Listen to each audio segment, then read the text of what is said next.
السلام علیکم ورحمۃ اللہ وبرکاتہ۔ الحمد للہ نحمده ونستعینه ونستغفره ونؤمن به ونتوکل علیہ ونعوذ باللہ من شرور انفسنا ومن سیئات اعمالنا ونعوذ باللہ من شرور انفسنا ومن سیئات اعمالنا من يهده اللہ فلا مضل له ومن يضلله فلا هادي له ونشهد أن لا إله إلا الله وحده لا شريك له ونشهد أن سيدنا ومولانا محمدا عبده ورسوله صلى الله عليه وعلى آله وأصحابه وبارك وسلم تسليما كثيرا كثيرا أما بعد فأعوذ بالله من الشيطان الرجيم بسم الله الرحمن الرحيم يا أيها الذين آمنوا اذكروا الله ذكرا كثيرا وسبحوه بكرة وأصيلا۔ صدق اللہ العظیم۔ قابل احترام بھائیوں، دوستوں، بزرگوں، کسی زمانے میں علم اتنا عام تھا اور تقوی اتنا عام تھا کہ مرد اور عورتیں سب بڑے بڑے متقی ہوتی تھی۔ دینی ماحول، دینی مزاج، خرچ کرنے کا ماحول، اللہ رسول کی بات ماننے کا ماحول، کہ مرد بھی عالم ہوتے تھے، عورتیں بھی عالمائی ہوتی تھی، انسان دل پہ خرچ کرنے کا مادہ ہوتا تھا۔ اورنگزیب رحمۃ اللہ علیہ، ہم اورنگ آباد میں ہیں، تو اورنگزیب رحمۃ اللہ علیہ جیسے ان کی زندگی سیدھی سادی، ان کی بیٹی جو زید النساء تھی، ایک زبردست عالمہ تھی، زبردست عالمہ۔ اس زمانے میں جب فتاوی عالمگیری لکھ رہے تھے اور اسے وہ تیار کروا رہے تھے، تو علماء نے لکھا ہے کہ 300 علماء تو وہ عرب سے بلائے، عرب آئے تھے الگ ہندوستان سے، مصر سے، شام سے، عراق سے، سب جگہ سے آئے تھے، اور 200 علماء یہاں کے تھے، اس میں ٹونک کے بھی تھے، حیدرآباد کے بھی تھے۔ اور پھر یہ کہا جاتا تھا کہ بھی اس کو جو ہے اس کو املا کراؤ، کوئی فتویٰ آئے تو اس کو لکھو۔ تو ان کے بڑے مفتی تھے، ان کا نام تھا مفتی نظام الدین۔ یہ جو درس نظامی ہے، درس نظامی، تو نظام کا تعلق اور نظام الدین اولیاء سے نہیں ہے، وہ مفتی نظام الدین تھے جو سارے مفتیوں کے بڑے تھے۔ مفتی نظام الدین یہ سب مل کر اسے طے کرتے تھے کہ ہاں، پھر مفتی نظام الدین اسے دیکھتے تھے اور وہ دستخط کرتے تھے کہ ہاں یہ برابر ہے فتویٰ۔ پھر جاتا تھا اورنگزیب کے پاس، وہ بھی دستخط کرتے تھے۔ پھر جاتا تھا ان کی بیٹی زید النساء کے پاس، وہ کہتی تھی کہ یہ بھی ٹھیک ہے، تب جا کر فتویٰ سب جگہ مقبول مانا جاتا۔ یہ علمی گہوارہ تھا اورنگ آباد۔ علماء نے لکھا ہے کہ کوئی مسئلے ایسے آتے تھے کہ یہ 500 علماء جو ہے یہ تھک جاتے تھے، تو کیا جواب دے، اس کا سمجھ نہیں آتا۔ تو 500 علماء مفتی نظام الدین کے پاس جاتے تھے، یہ بڑے عالم تھے، وہ کہتے تھے کہ اس کی طرح یہ لکھو، تو قبول کر لیتے تھے سب، یہ بڑے مفتی تھے۔ بعض مرتبہ وہ مفتی نظام الدین جو یہ بھی تھک جاتے تھے، تو سمجھ نہیں آیا کہ کیا کرے گا، چلو اورنگزیب سے پوچھو، تو اورنگزیب کے پاس جاتے تھے، ان سے پوچھتے تھے، وہ کہتے تھے کہ اس کا جواب یہ لکھو، تو سارے متفق ہو جاتے تھے۔ کبھی کبھی ایسا ہوتا ہے کہ وہ بھی تھک جاتے تھے، اور بھی کہتے تھے کہ میری سمجھ میں نہیں آئی یہ بات۔ تو 500 علماء تھک گئے، جو بڑے عالم ہیں مفتی نظام الدین وہ بھی تھک گئے، اور اورنگزیب بھی تھک گئے۔ تو میں کہتے ہیں یہ ہمارے سمجھ میں نہیں آتا. تو ابو بکر کہتے ہیں کہ اب میں جو ہے یہ مسئلہ اٹھا کے لے جاؤں گا ضرور النساء کے پاس, ان کی بیٹی کے پاس. وہ الگ تھلگ رہتی تھی. علماء نے لکھا ہے اس نے شادی نہیں کی اور بہت بڑا ان کا کتب خانہ تھا, اور اس کے اندر جانے کے لیے یعنی ان تک پہنچنے کے لیے ضرور النساء تک کئی واسطے ہوتے تھے, باندیاں ہوتی تھی. پہلا گیٹ, دوسرا گیٹ, تیسرا گیٹ, چوتھا گیٹ, ایسا کر کے. تو اورنگزیب بھی جاتے تھے تو وہ پوچھ کر جاتے تھے, حالانکہ بیٹی کہ پوچھ کے جاتے تھے. جا کر کہتے تھے کہ بیٹی اس مسئلے کے اندر ہم ہار گئے ہیں تو سمجھ میں نہیں آتا کہ ہم کیا کریں. تو کہتے کہ ابا مجھے بھی ایک ہفتے کا ٹائم دو, میری کتابیں دیکھو. کتابیں دیکھنے کے بعد پھر وہ لکھتی تھی کہ اس کا جواب یہ ہے, تب جا کر وہ فتویٰ مقبول مانا جاتا ہے کہ ہاں یہ فتویٰ برابر ہے. یہی حال عرب ملکوں میں بھی رہا. میں تو ایک ہی بات کہتا ہوں کہ اللہ کا ایک اصول ہے, دوسرا اصول نہیں جاتا, ایک ہی اصول. ان یعلم اللہ فی قلوبکم خیرا یؤتکم خیرا, تمہارے دل میں خیر ہوگی تو تمہیں خیر دے دیں گے. اگر تمہارے دل میں خیر نہیں ہوئی تو خیر تمہیں ملے گی نہیں. جس کے دل میں خیر ہو, کھڑکی کھلی ہوئی ہو, تو اللہ اسے خیر دے دیتا ہے. یہ گھبراؤ مت کہاں سے ملے گی, مت گھبراؤ. اصل تو اندر کی طلب ہونی چاہیے آدمی. آدمی کہاں پر بھی رہے, اورنگ آباد میں رہے یا انگلینڈ میں رہے یا لاس اینجلس میں رہے یا وہاں سڈنی میلبورن میں رہے, جہاں پر بھی رہے خیر اسے ڈھونڈتے ڈھونڈتے لے آئے. پہلا پرپس کیا تھا؟ اورنگ آباد کا قصہ سناتا ہوں جو عام طور پر لوگوں کو پتہ نہیں. مولانا یوسف صاحب رحمۃ اللہ علیہ کے زمانے میں یہاں اورنگ آباد میں زبردست فسادات ہوئے. تو مولانا یوسف صاحب رحمۃ اللہ علیہ نے مرکز نظام الدین میں اعلان کیا. یہ 1960 کی بات ہے, 1960 یا 1961, یہ اس دور کا یہ قصہ ہے سنا رہا ہوں. لیکن میری پیدائش جو ہے 31/10/1956 کی ہے. میری پیدائش, یہ میری پیدائش کے بعد کا قصہ ہے. یہ کیونکہ میرے والد صاحب کے ساتھ قصہ پیش آیا, اور اورنگ آباد کے نام سے میرے والد صاحب ہمارے سامنے کئی مرتبہ بیان کرتے تھے کہ ہمارے ساتھ یہ قصہ ہوا تھا اورنگ آباد کے سفر کا. تو والد صاحب کہتے تھے کہ مولانا یوسف صاحب رحمۃ اللہ علیہ نے یہ تشکیل کی گئی اورنگ آباد اور اس کے قرب و جوار کے اندر کچھ حالات ہیں, تو میں چاہتا ہوں کہ کوئی جا کر وہاں سے گشت کرے اور نبی تیرے قبر گشت ہے. ہمیں کچھ نہیں کرنا, لوگوں کو اللہ کی طرف بلائے اور کچھ کام کرے, لیکن شرط یہ ہے کہ پتہ نہیں وہ زندہ واپس آیا گا یا نہیں آئے. تو مرنے کے لیے کون تیار ہے؟ یہ نظام الدین میں تشکیل کی مولانا یوسف رحمۃ اللہ علیہ نے. میرے والد صاحب رحمۃ اللہ علیہ فرماتے تھے میں کھڑا ہو گیا, میں تیار ہوں. تو مولانا یوسف رحمۃ اللہ نے فرمایا کہ اور بتاؤ کون تیار ہے؟ کوئی کھڑا نہیں ہوا. حالات ایسے خطرناک تھے کہ ابا نے ہمیں کئی مرتبہ سنا ہے, ہم کو بچوں کو. تو وہ مولانا یوسف رحمۃ اللہ نے فرمایا کہ اچھا تم جاؤ کفن لے کے جانا. یہ جملہ مولانا یوسف رحمۃ اللہ نے اپنا کفن لے کے جانا. تو ابا کہتے تھے کہ میں اچھا ہوائی جہاز سے آیا, یہ فرمایا تھا.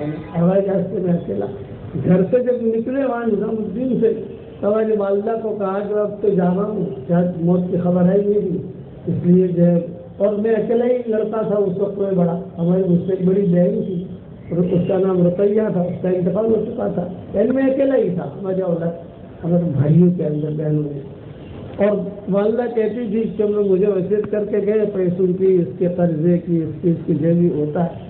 والد صاحب رحمۃ اللہ علیہ یہاں اترے ایئرپورٹ پر, تو ابا کو یہی فکر پتہ نہیں کیا ہوگا. ابا کہتے تھے میں یہاں ایئرپورٹ پر اترا, ایک ساتھی یا کوئی بڑے نہیں آتے اس وقت میں وہ لینے کے لیے ابا ایئرپورٹ, اور تو کوئی آئے نہیں. تو میں یہاں اترا تو یہاں سے میں نے کچھ بھی نہیں دیکھا, نارمل. یا مسجد میں بیانات نہیں دے رہے اور جماعت کو خود نکالی میں نے اور وہاں مولانا یوسف رحمۃ اللہ علیہ کو ذکر کہ بتانے والے کیا ہوا بتانے والے اس زمانے میں ٹیلی فون وغیرہ کی اتنی فیسلٹیاں نہیں تھی تار چلتے تھے تار اب اس زمانے میں تار میں کون جانے واٹس ایپ دیکھا ہی نہیں وہ تار چلتے تھے تار میں کون جانے کیسے مولانا تو خبر کرے نظام الدین میں مرکز میں کیا بنا ہوا سفر بھائی صاحب کہتے میرے اکیلے کا چیز یہاں لگا اکیلا آدمی کوئی ساتھ دینے کے لیے تیار نہیں ہوتا تھا ایک دو آدمی خالی تیار ہوتے تھے تو کبھی کبھی چپکے سے جو ہے گھر میں لے جا رہے گھر میں لے جا کر کھانا وانا کھلا رہے سیارے کھلا رہے اور مسجد میں چھوڑ دیں کسی مسجد میں اب بہت سب نے مسجد کا نام بھی لے گئے کہ وہ مسجد میں گئے وہ مسجد میں گئے کسی جگہ متولی نے منع کر دیا کسی جگہ ٹرسٹی نے منع کر دیا یہ حالات تھے اورنگ آباد کے جو میرے والد نے مجھے خود سنائے تھے آج اللہ نے کتنا ہرا بھرا کر دیا آج کتنے مدرسے ہیں ماشاء اللہ کتنی مسجدیں ہیں اور کتنی دعوت کا کام ہے لیکن ایک بات یاد رکھنا کہ جب کام بڑھتا ہے تو شرارتیں بھی بڑھتی ہیں شیطان جو ہے وہ اندر روحانیت نکالنے کی فکر کرتا ہے کام بڑھا تو گہرائی ختم ہو گئی آپس کے تعلقات اسی لیے سب سے بنیادی چیز ہے کہ کام کرنے والوں کو اگر کامیاب ہونا ہے تو ان کو نبوی اخلاق پر آنا ہی پڑے گا اس کے بعد کامیاب نہیں ہو سکتی آپ جتنے اجتماعات کر لو آپ جتنے بیانات کر لو جتنی کتابیں لکھ لو لیکن جب تک نبوی اخلاق نہیں آئیں گے تب تک ہم منزل پر پہنچ ہی نہیں سکتے اور نبی اخلاق کیا ہے نبی اخلاق میں نگلنا اگلنا نہیں برداشت کرنا اپنے کے ساتھ بھی اچھے اخلاق برتنا گرو کے ساتھ بھی اچھے اخلاق برتنا مخالفین کے ساتھ اچھے اخلاق برتنا اپنے جو محبت کرنے والے ان کے ساتھ اچھے اخلاق برتنا حضور صلی اللہ علیہ وسلم نے سب کے ساتھ اچھے اخلاق برتے سب کے ساتھ 3 عورتوں کے قصے حدیثوں میں آتے ہیں ایک سارا کا قصہ آتا ہے جو مکہ مکرمہ میں گانا بہت گاتی تھی اس کی آواز بہت اچھی تھی اس کا نام تھا سارا اور ایک روایت میں آتا ہے اس کا نام تھا سلمہ بہت اچھی آواز تھی اور ایک اناق کا نام آتا ہے یہ اناق تھی مکہ مکرمہ میں اڈے چلاتی تھی برائی اور ایک عورت تھی مدینہ منورہ میں وہ جو وہاں پر اڈے چلاتی تھی مدینہ منورہ اور ایک تھی ریحانہ یہودیہ تھی جو مدینہ منورہ میں ماؤن کے درمیان لڑائیاں کرواتی تھی یہ 4 عورتوں کے قصے حدیث میں حضور صلی اللہ علیہ وسلم نے سب کے ساتھ اونچے اخلاق برتے یہ سارا بھی تھی یہ قریش اور قرب و جوار کے عرب کے لوگ دیہاتی لوگ یہ آتے تھے اور آ کر کہتے تھے کہ بھی سارا یہ ہم نے یہ گانا لکھا ہے یا شعر لکھا ہے محمد کے خلاف تجھے گانا ہے تو سارا بھاؤ کرتی تھی کیا پیسہ ملے گا تو بھاؤ ہوتا تھا پھر وہ گاتی تھی حضور صلی اللہ علیہ وسلم بھی سنتے تھے کیا جان بوجھ کر تو کوئی نہیں سنتا لیکن آوازیں پڑتی تھی کان میں یہ گا رہی ہے میرے خلاف سب جانتے تھے کہ حضور صلی اللہ علیہ وسلم کے خلاف گانے بہت گاتی ہیں آپ کو تکلیف بھی ہوتی تھی لیکن جب آپ کو عروج ہوا اللہ تعالیٰ نے جب آپ کو ترقی دی اور نبی بنانے کے بعد پھر ظاہر بات ہے کہ حق کی پرورش مخالف فضاؤں میں ہوتی ہے حق مخالف فضاؤں میں پلتا ہے وہ پلتے رہے کرتے رہے یہاں تک کہ سارے غزبے بھی ہو گئے فتح مکہ مکرمہ کا فتح کو کا قصہ قریب ہونے لگا سب کچھ حالت ہوئے اس وقت میں یہ سارا مدینہ منورہ آئی اے بھائی کیا کر رہے تھے میں جو کہتا ہوں سننے میرے بھائی یہ باتیں تجھے سننے کا ملے گی آپ لوگ موبائل ٹی وی کے اتنے پڑھ گئے میں اللہ رسول کی کتنی گہری بات سمجھا رہا ہوں مجھے اتنا یقین ہے کہ یہ باتیں آپ کو کوئی نہیں سنائے گا، جو میں ساری کتابوں سے دیکھ کر آپ کو بتا رہا ہوں. لیکن ہمارے پاس ٹائم ہوتا نہیں ہے، 1 گھنٹہ بیان کرنا ہے، پھر ہمیں ولیمے میں جانا ہے. بات کو دھیان سے سنو، میں کیا کہنا چاہتا ہوں. اب یہ سارا مدینہ منورہ ہے، کسی کو پتہ نہیں، لیکن صحابہ کے اندر پھر یہ وہ یہ شروع ہوگی. ارے کچھ سنا کرنا، وہ سارا آئیے مکہ سے یہاں کیوں آئی ہے؟ سارا یہاں کیوں آئی؟ فرمایا کہ اس کو پتہ نہیں، لیکن میں نے فلاں جگہ بازار میں دیکھی تھی. باتیں چلی. حضور صلی اللہ علیہ وسلم کو کچھ پتہ نہیں. فتح مکہ سے پہلے کا ایک قصہ ہے، آپ کو معلوم ہی نہیں ہے کہ سارا آئی. یاد ہے کہ ماؤں تک باتیں پہنچی تو ماؤں نے حضور صلی اللہ علیہ وسلم سے کہا کہ حضرت ہم نے ایسا سنا ہے کہ سارا مدینہ میں آئی ہے.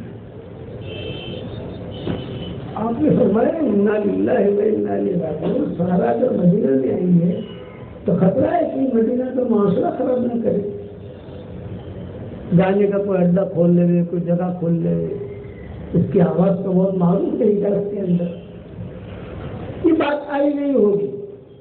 حضور صلی اللہ علیہ وسلم کی عادت شریفہ تھی کہ کسی کے پیچھے کوریکتے نہیں تھے. جو ہماری عادت شریفہ یہ ہے سب کوریکتے بہت ہیں. ہم لوگوں کی عادت کیا ہے؟ کوریکنا. کیا ہوا؟ ارے بہت سب سے بری عادت یہ ہے. کسی کے بارے میں کوریکنا نہیں، بلکہ بات اگر آگے بھی ایپ پر پکڑ کر ڈال دینا، بات پھیلانا نہیں. جو آدمی مسلمانوں میں غلط باتیں پھیلائے گا تو اس کو دنیا میں بھی عذاب ہوگا، مرنے کے بعد بھی عذاب ہوگا. ان الذين يحبون ان تشيع الفاحشة في الذين آمنوا لهم عذاب أليم في الدنيا والآخرة والله يعلم وأنتم لا تعلمون.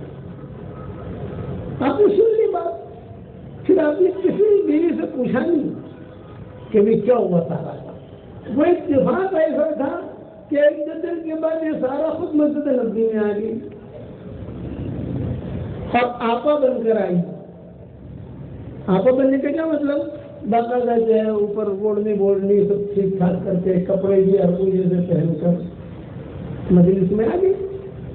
حضور صلی اللہ علیہ وسلم جو ہے وہ مشورہ کر رہے تھے مسجد نبوی میں. وہ آئی آتے اچھا صحابہ کی نظر پڑ گئی. صحابہ سے پہچانتے تھے، جہاں نظر پڑی تو صحابہ نے نظریں نیچے کر لی. کچھ صحابہ ایک دوسرے کی طرف دیکھ کر مسکرانے بھی رہ گئے. یا وہ آ کر کھڑی ہے. حضور کو کچھ پتہ نہیں. آپ تو جو بیٹھے ہوئے، میں حضور صلی اللہ علیہ وسلم کے اخلاق سکھا رہا ہوں اور سنا رہا ہوں. اللہ کے لیے اخلاق ہم میں بھی ہیں. سب سے بہترین مرد بہترین عورت وہ ہے جس کے اخلاق اچھے ہوں. حدیث شریف میں آتا ہے انا زعیم ببیت فی ربد الجنہ لمن ترک المراء ولو کان محقا ببیت فی وسط الجنہ لمن ترک الکذب ولو کان مازحا ببیت فی اعلی الجنہ لمن حسن خلقا او کما قال علیہ الصلوۃ والسلام. میں جنت کے بیچ میں جنت میں گھر دلانے کا ذمہ دار ہوں اس مرد اور اس عورت کے لیے جو اپنا حق ہوتے ہوئے حق معاف کر دے. حق ہے معاف کر دیا. اور جنت کے بیچ میں گھر دلانے کا ذمہ دار ہوں اس مرد اور عورت کے لیے جو مذاق کا جھوٹ بھی چھوڑ دے. اور جنت کے اونچے درجے میں گھر دلانے کا ذمہ دار ہوں اس کے لیے کہ جس کے اخلاق اچھے ہوں. حضور صلی اللہ علیہ وسلم نے اخلاق پر خالی تعریف نہیں کی، خالی اخلاق پر تقریر نہیں کی، خود اخلاق بنتے بھی. ارے سارا کتنی خطرناک لڑکی تھی. حضور کے خلاف زندگی بھر اس نے گانے گائے مکہ مکرمہ میں. ابھی مدینہ منورہ میں آئی، حضور صلی اللہ علیہ وسلم کی نظر پڑی تو آپ نے فرمایا آنتے سارا زور سے. صحابہ بیٹھے ہوئے پیچھے وہ کھڑی ہے اور وہاں قریب میں جہاں ماؤں کے مکانات ہیں اور فرمایا آنتے سارا. ارے تو سارا ہے جو اپنے زور سے کہا آنتے سارا تو سارا ہے. تو جتنی مائیں بہنیں ہماری امہات المومنین تھی انہوں نے سن لیا، وہ بھی جو اپنے قبروں سے جاگنے لگی، ایک دوسرے کو کہنے لگی سارا آئی سارا آئی سارا دیکھو سارا آئی، وہ بھی دیکھنے لگی۔ وہ جو پوچھے انت سارا تو سارا ہے، تو اس نے کہا ہاں میں سارا ہوں۔ تو آپ نے پوچھا جیت مہاجرہ ہجرت کر جائیں گے؟ اس نے کہا نہیں۔ کہ جیت مسلمان ہو کر آئیے کرنا، وہ یہاں مدینہ میں کیوں آئی؟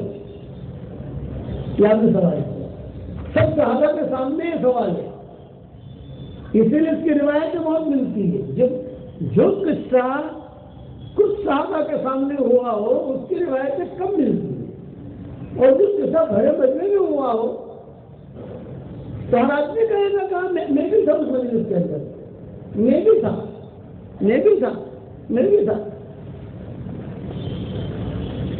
سب کے سامنے انہوں نے پوچھا بیٹے ہجرت کر کے نہیں آئی، مسلمان ہو کر نہیں آئی، تو آخر میں مدینہ میں آئی کیوں؟ ایک عورت مدینہ میں فتنہ پھیلانے تو نہیں آتی، لڑائی کرنے نہیں آتی، اور مقصد سے آتی ہے۔ ایک عورت کی ذات، وہ بھی بڑھاپے نے ڈیرا ڈال دیا، بڑھاپا آ گیا، ابھی عورت کیا کرے گی مدینہ آ کر؟ انہوں نے پوچھا کیوں آئی ہو؟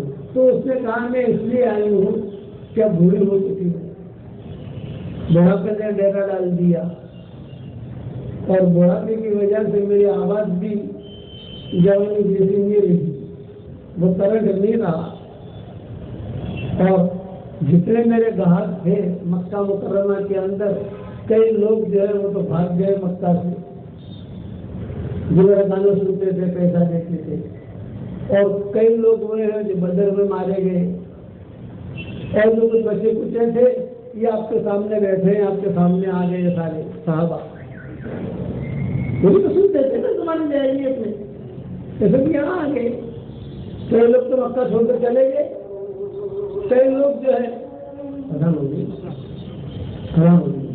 جواب دے دو اذان کا۔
اب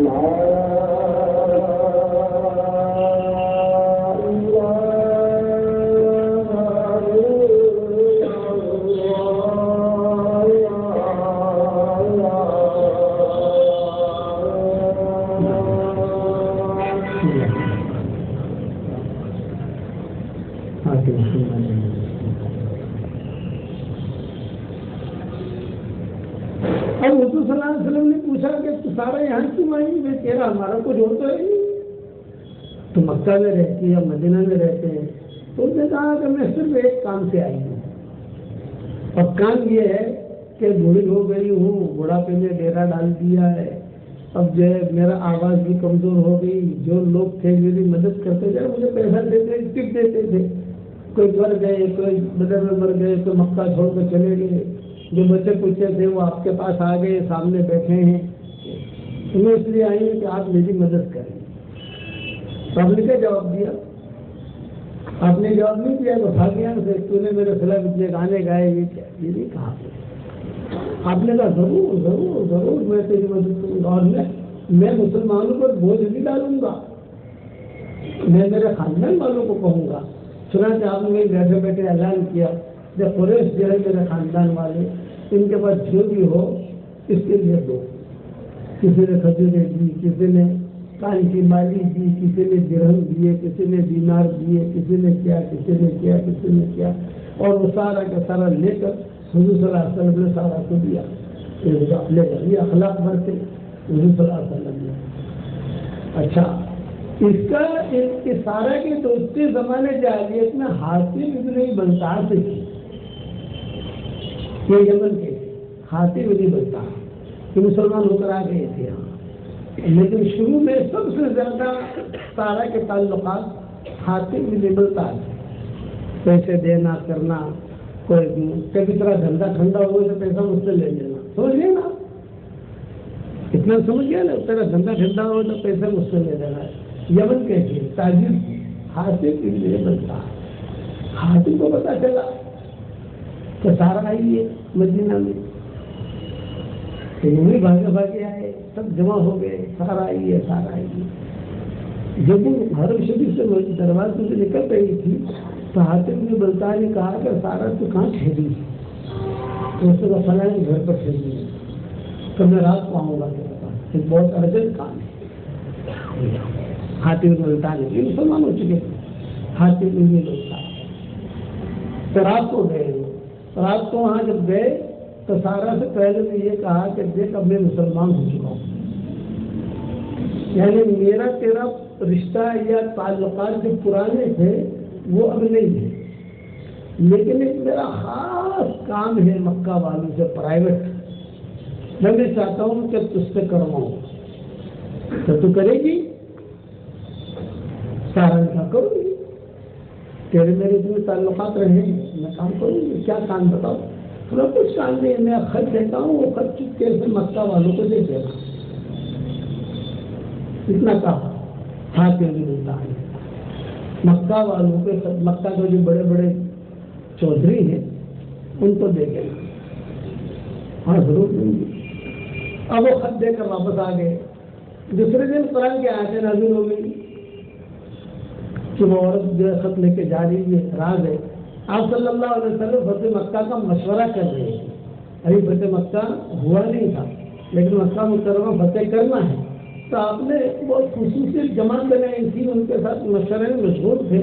تو آپ نے کہہ رکھا تھا اپنی شورا کو، جو خاص لوگ تھے شورا کے اندر حضور صلی اللہ علیہ وسلم کے دائیں بائیں، ان کو کہہ رکھا تھا کہ دیکھو مکہ فتح کرنا ہے لیکن کسی کو پتہ نہ چلے، اس لیے ہم جب بھی نکلیں گے تو مکہ مکرمہ کا رخ اگر یوں ہے تو ہم یوں نکلیں گے، آگے جا کر گھوم کر پھر مکہ کا رخ کریں گے تاکہ یہاں سے کوئی دیکھے کیا میں یوں جا رہے تھے، خیبر کی طرف جا رہے ہیں، یہ تو تبوک کی طرف جا رہے ہیں. اتنی آپ نے احتیاط کی تھی کہ مکہ والوں کو پتہ نہیں چلے حضور صلی اللہ علیہ وسلم نے. اور یہ ہاتھوں نہیں بنتا ہوں، اس کو مشورے میں بیٹھتے تھے. تو انہوں نے ساری کارگزاری حضور صلی اللہ علیہ وسلم کے مکہ پہنچنے کی خط میں لکھی، ادھر لکھ دیا نا، حضور صلی اللہ علیہ وسلم کا راز تھا. حضور کا راز بھی بلکہ سارے مسلمانوں کا راز تھا، سب لکھ دیا اور لکھ کر جو ہے وہ سارا کو دے دیا کہ تو جاوے تو وہاں جا کر دے دینا۔ سارا نے کہا بہت اچھا، میں وہی نازل ہوگی وہ عورت لے کے جا رہی ہے، پکڑو اس کو۔ حضور نے فرمایا کون تیار ہے کہ جلدی سے وہ عورت کو پکڑے؟ حضرت علی نے کہا میں تیار ہوں، حضرت ابن عباس نے کہا میں تیار ہوں۔ دو چار نوجوان جو بھاگم دوڑی کریں، بھاگیں دوڑیں، پکڑ لیا کسی جگہ جا کر۔ سارا سے کہا ہے کہ تیرے پاس خط ہے، خط دے دے۔ اس نے کہا میرے پاس تو خط نہیں ہے۔ فرمایا نہیں، ہمیں آسمانوں سے خبر آئی کہ تیرے پاس خط ہے، تو دے دے۔ آپ نے فرمایا تھا کہ اس کے ساتھ کوئی زبردستی مت کرنا، کوئی بدتمیزی مت کرنا، بد اخلاقی مت کرنا، یہ آپ نے فرمایا تھا۔ شروع سے آپ کی تاکید یہ رہی ہے کہ بد اخلاقی مت کرنا۔ آپ لوگ اورنگ آباد والوں برا مت ماننا، گھر کے اندر اگر کسی کوئی نمازی ہوگا زیادہ، آج کل کا جو ماڈل چل رہا ہے لیٹسٹ، یہ لیٹسٹ ماڈل کی بات کر رہا ہوں میں، گھر میں اگر کوئی زیادہ دیندار مرد میں یا عورت میں ہوگا تو اس ہفتے کو علماء نے لکھا ہے کہ اس کے اندر اگر تربیت نہیں ہوئی تو سب سے زیادہ بد اخلاق نہیں ہوگا۔ ٹرائی کر کے دیکھ لینا، تربیت نہیں ہوئی اور تربیت ہوگی تو سب سے زیادہ اچھے اخلاق والا وہ ہوگا۔ تربیت کی ضرورت ہے۔ تو حضور صاحب حضرت علی سے وغیرہ سے کہا کہ خط بڑا خطرناک لے کے جا رہی ہے وہ، لیکن کوئی بدتمیزی مت کرنا، محبت سے خط لے لینا بس اور ہمیں لا کے دے دینا۔ تو سارا سے کہا کہ دیکھو ہم کوئی بدتمیزی نہیں کریں گے، حضور صلی اللہ علیہ وسلم نے منع کیا ہے، تو ہمیں خط دے دے تاکہ ہمارا راز مکہ والوں تک نہ پہنچے، یہ اور کچھ نہیں۔ چنانچہ اس نے جو خط دے دیا۔ جب خط دیا تو یہ تو خوش ہو گئے صحابہ، چلو میں خط مل گیا۔ لیکن ایک صحابی نے کہا کہ ذرا کھول کے دیکھ بھی لو، بھائی خط ہے تو اور خط دے رہی ہے یہ، تو ابھی تو خط ہو سکتا ہے۔ تو انہوں نے کھولا، پڑھا تو وہی تھا، نیچے ہاتھ نہیں بولتا ہے کہ دستخط تھے۔ سیدھے حضور صلی اللہ علیہ وسلم کے پاس لائے۔ حضور نے فرمایا ابھی کیا ہوا؟ کہ یہ ہوا۔ سبنا پڑھ کے سناؤ۔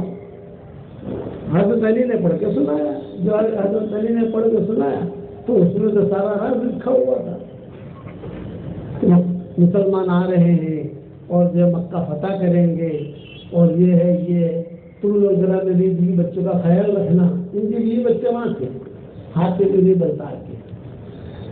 حضور صلی اللہ علیہ وسلم کو تعجب ہوا۔ آپ نے فرمایا بولا عمر کو، عمر کوئی لوگ بولا، یہ لوگ آئے، سب نے جو خط پڑھا تو حضرت عمر جو ہے جذبات میں آ گئے، حضرت مجھے حکم دے دے میں قتل کر دوں حاصل کو۔ آپ نے فرمایا مہلن یا عمر، مہلن یا عمر، ارے خاموش رہو، یہ بات مت کرو، ٹھہرو۔ حاطب نے بلتا کو بلایا، وہ بھی آ گئے۔ آپ نے فرمایا حاطب یہ خط آپ کا ہے، آپ نے لکھا ہے مکہ والوں کے نام؟ ہاں میں نے لکھا ہے۔ تو آپ نے فرمایا کہ اتنا ہماری راز کی بات آپ نے کیسے مکہ والوں کو لکھ دی؟ تو حاطب مجھے بلتا نے کہا کہ حضرت بات اصل یہ ہے کہ میری بھی بچے وہاں ہیں، یہاں نہیں ہے مدینہ منورہ میں۔ میں نے سوچا کہ مکہ والوں کو ایک احسان کر لوں، وہ احسان کے بدلے میں وہ میرے بھی بچوں کا خیال رکھے کہ وہاں غزوہ ہوگا، پتہ نہیں کون جیتتا ہے کون ہارتا ہے، مسلمان جیتتے ہیں، بے ایمان جیتتے ہیں، یا وہ ہارتے ہیں ہم ہارتے ہیں، کچھ پتہ نہیں۔ تو میری بیوی بچوں کو تکلیف نہ ہو، میری بیوی بچوں کا ذرا خیال رکھیں۔ اب کیسے خیال رکھیں گے؟ کچھ ان کا احسان کروں گا تو خیال رکھیں گے، اس لیے میں نے لکھا۔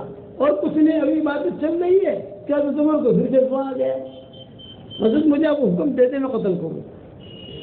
تو حضور صلی اللہ علیہ وسلم نے فرمایا عمر یہ بات نہیں ہے، یہ بدری ہے، اور بدر والوں کے سارے گناہوں کو اللہ نے معاف کر دیا ہے، یہ بدر میں شریک ہوا ہے۔ کتنے اونچے اخلاق برتے ہیں حضور صلی اللہ علیہ وسلم سب کے ساتھ۔ میں زیادہ لمبا بیان تو کیا کروں، اتنا میں کہہ سکوں، مائیں دہلی بھی ہماری سن رہی ہیں، ہمارا مزاج دینی ہونا چاہیے. خلاصہ کلام گھر سے نکلے دینی مزاج کے ساتھ، گھر میں آنے دینی مزاج کے ساتھ، ہمارے جو تعلیم ہو گھر میں دینی مزاج کے ساتھ، چلانے لگانے دینی مزاج کے ساتھ. اللہ معاف فرمائے اب ہمارا مزاج دین ہی نہیں رہا، فیشن والا مزاج ہو گیا. یہ نہیں، میرے والد صاحب رحمۃ اللہ علیہ فرماتے تھے جب تک مزاج میں دینداری غالب نہیں آئے گی تب تک ہم کامیاب نہیں ہوں گے. اور دینی مزاج لانے کے لیے حکمت کا ہونا بہت ضروری ہے. اخلاق، حکمت، محبت. خود حضور صلی اللہ علیہ وسلم حکمت سے کام کرتے تھے. حالانکہ نہیں ہے. ایک مرتبہ عائشہ بیٹھی ہوئی، حضور صلی اللہ علیہ وسلم بیٹھے ہوئے ہیں، تو اچانک حضرت عائشہ نے سوال کر لیا حضور صلی اللہ علیہ وسلم سے کہ حضرت آپ کی اتنی بیویاں ہیں، سب سے زیادہ آپ کو کس سے محبت ہے؟ تو حضور صلی اللہ علیہ وسلم نے فرمایا کس سے محبت ہے؟ حضرت عائشہ بہت خوش ہو گئی. نبی نے کہا مجھ سے بہت. حضرت عائشہ جو اپنا برقع لے کر، اس زمانے میں برقع ہماری عورتوں کو پتہ نہیں ہوتے تھے، جلابیب ہند جلباب چادریں ہم عربوں میں بیان کے لیے جاتے ہیں ان کے دیہاتوں کے اندر، تو ان کے دیہاتی جو عورتیں چادریں اڑتی ہیں وہ اصل پردہ ہے. یا پھر یہ ہرات، خراسان، ایران کا جو علاقہ ہے وہاں کی جو عورتیں حرم شریف میں آتی ہیں بڑی بڑی چادریں لے کر، وہ اصل پردہ ہے.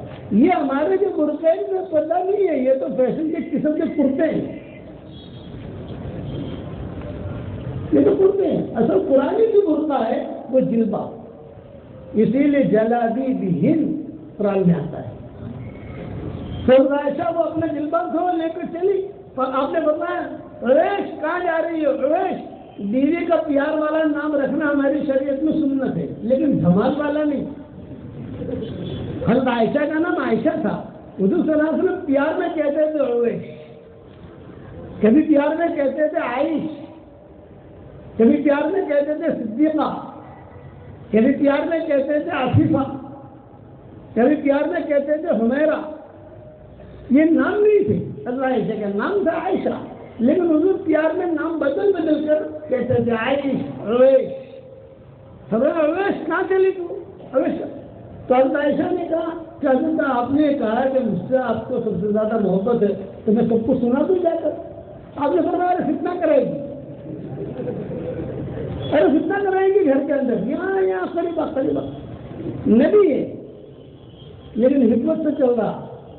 آج ہمارے حکمت نہیں، اپنے آپ سے خالی سب دینا ہے جو بھی ہے نا. جملہ نکالے آدمی سوچ سمجھ کے نکالے.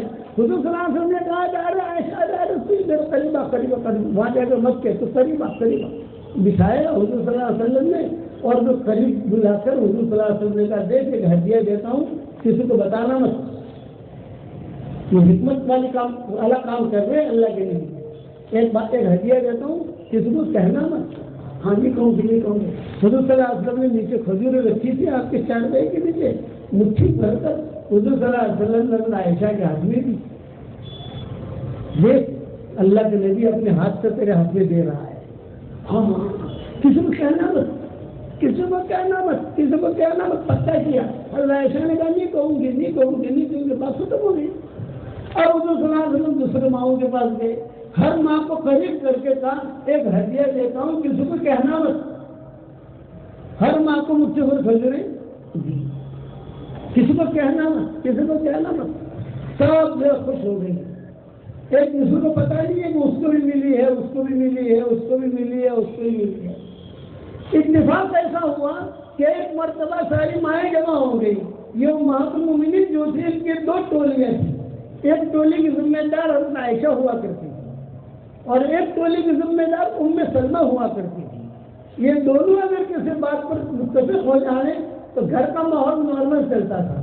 اور اگر ایک نے بھی مخالفت کی یا لفظی شیشہ چھوڑ دیا، لفظی شیشہ سمجھ تو تو چھوٹا سا شیشہ چھوڑ دیا، گھر میں انتشار ہوتا تھا. تو حضور پہلے ان دونوں کو ہمر کر لیتے تھے، حضرت عائشہ کو اور ام سلمہ کو. یہ دونوں متفق ہو گئی تو باقی سب پھر پیچھے متفق ہو جاتی تھی. تو ایک مرتبہ کسی مسئلے میں کوئی اہم مسئلہ تھا اس وقت تو ٹائم نہیں ہے، اللہ دوسری مرتبہ لائے گا تو سنائیں گے آپ کو انشاءاللہ کیا مسئلہ تھا۔ اس مسئلے میں ساری مائیں جمع ہو گئی، حضور صلی اللہ علیہ وسلم پہ تشریف لائے اور بہت اہم مسئلہ تھا، وہ مشورہ ہو گیا گھر میں۔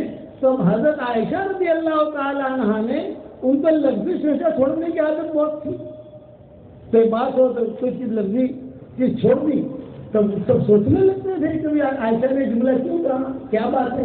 حضرت عائشہ نے سب کے سامنے حضور صلی اللہ علیہ وسلم سے پوچھ لیا، حضرت ساری آپ کی یہ امہات المومنین ہیں اور آپ کے ازواج مطہرات ہیں سب، ہم سب، ابھی بتائیے آپ کو سب سے زیادہ محبت کس سے ہے؟ سب کے سامنے پوچھا تو حضور صلی اللہ علیہ وسلم نے جواب کیا دیا، جس کو میں نے کھجوریں دی تھی اس سے ہے۔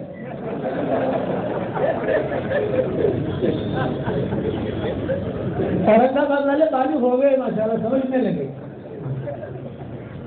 تو جس کو میں نے کھجوریں دی تھی اس سے، اب ہر ماں خوش ہو گئی، یہ اللہ کا شکر ہے، ہر ماں خوش۔ ارے اچھا کسی کو پتا نہیں اس کو بھی دی تھی اس کو بھی دی تھی، اس سے ختم ہو گیا، حضور صلی اللہ علیہ وسلم پہ خوش کہ فتنہ نہیں ہوا۔ حضرت عائشہ کے سمجھنے لگی کہ مجھے دی تھی تو مجھ سے محبت ہے، ان میں سلمہ سمجھنے لگی مجھے دی تھی تو مجھ سے محبت ہے۔ اسی دوران میں حضور صلی اللہ علیہ وسلم کا انتقال ہو گیا۔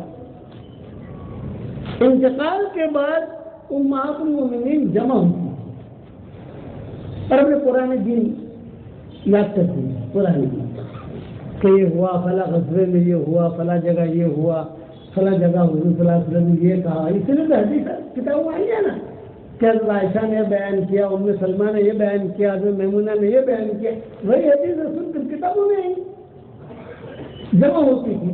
ایک مرتبہ حضرت عائشہ رضی اللہ تعالی عنہا نے سب ماؤں کے سامنے کہا، میرا حضور صلی اللہ علیہ وسلم کا ایک زبردست راز ہے جو میں تم کو بتاؤں گی نہیں۔